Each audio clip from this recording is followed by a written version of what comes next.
వచ్చే ఏడాది తిరుపతిలో అంతర్జాతీయ యోగా దినోత్సవం నిర్వహిస్తామన్నారు సీఎం చంద్రబాబు. ఇవాళ రాష్ట్ర వ్యాప్తంగా 1.33 లక్షల సెంటర్లలో 1 కోటి మందికి పైగా యోగా సాధన చేస్తున్నారని తెలిపారు. గత ఏడాది విశాఖలో అంతర్జాతీయ యోగా దినోత్సవం నిర్వహించి ప్రపంచ రికార్డులు, గిన్నిస్ రికార్డులు సాధించామని గుర్తు చేశారు చంద్రబాబు.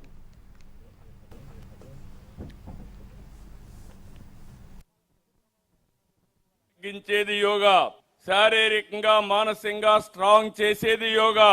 శరీరాన్ని మనసును అనుసంధానించే శక్తి ఒక్క యోగాకే ఉంది.